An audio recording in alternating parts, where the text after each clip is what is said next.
Okay, let's get back to the top of the table. The International Monetary Fund will today release its staff report and Article 4 consultation papers at about 2:30 local time.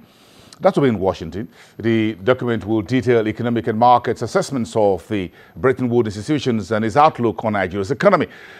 The press statement released last week ahead of this full report says Nigeria's economy is expected to grow 0.8% in fiscal 2017. That's one major story you don't want to miss when it hits the wires at about 2:30 local time, and it's going to trend all the way for the next days and weeks. In the meantime, President Buhari will, at the Villa this morning, formally unveil the Economic Recovery and Growth Plan. That document was welcomed, quote unquote, by the IMF in his statement last week, and we expect the president now to provide further details and clarity on the ERGP's implementation via what the Udoma's Ministry of National Planning and Budget says will be a special unit that will be constituted to implement or run that economic recovery document, the first of its kind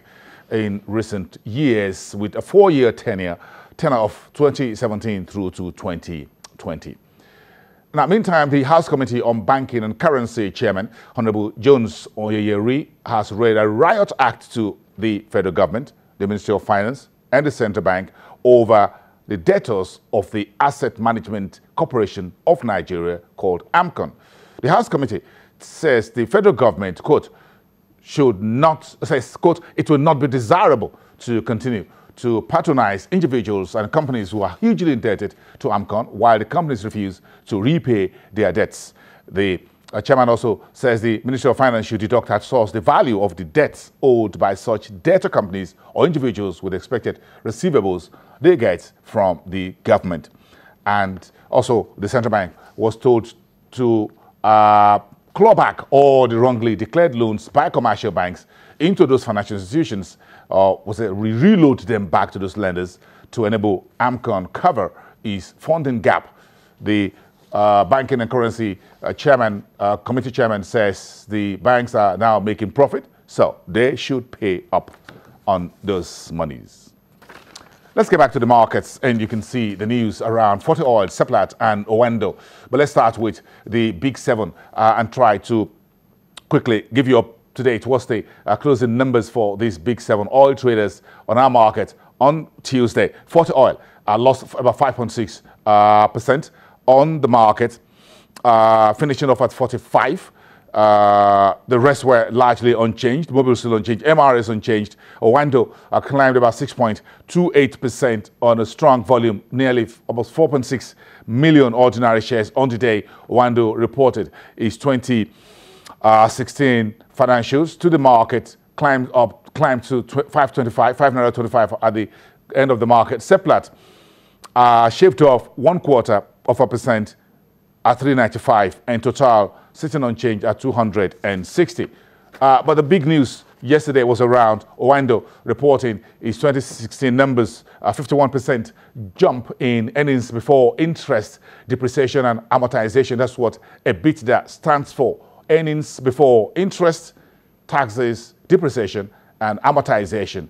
That figure goes to 71 billion over the 2016 period, and reported 3.5 billion naira net profit on the sale of his gas business for about 30 billion naira. But Owendo is still in the woods. The balance sheet still showing a negative of about 25.8 billion at the end of 2016. A bit of a carryover from 2015, nasty operating period for Owendo, Nigeria. Meantime, what you've seen in the news for the last couple of hours was the Extractive Industries Transparency Initiative called NEITI, telling the government to urgently recover unremitted $22 billion and another 316 billion naira from NNPC and its subsidiaries, money spanning about 15 years from year 2000 to 2014. Meantime, the NNPC got discharges from the UK or English Supreme Court, discharging the NNPC from sustaining additional $100 million in bank guarantee in favor of IPCO Nigeria for the construction of Bonny Export Terminal.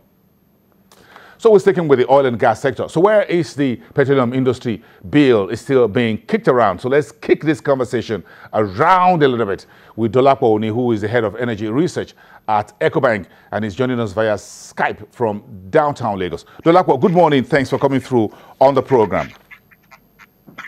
Good morning, Bosin, and thanks for having me as well. Yes, we've been kicking the PIB around for a number of years. So let's kick it around a little bit more. Perhaps it's going to do no harm to anyone. Where is the PIB right now? Who is kicking it to who? Let's play ball with it. Where are we? Okay, so basically what we've done now is that we have split the PIB into several parts, I think 4 currently. And the first draft of the PIB, which is the Petroleum Industry Governance Bill, has been sent to the Senate. It has been reviewed, since last year. That bill is currently before the Senate again, and the plan is to pass it this April. That's what the Senate Committee Chairman on Petroleum said to the press recently, and he said their plan is to pass it this April. Then the second bill, which is the fiscal bill, was reviewed mostly, has been reviewed by stakeholders most of Q4 last year, and I believe that bill will be sent next to the Senate. Then 2 subsequent bills will follow that. I suspect the gas and the petroleum bill, which will cover the whole downstream, midstream sector, that will be sent to the House as well. And then we have a gas bill as well, which will also be sent to the House. So those will be the 4 parts that I think we're going to see for the PIB.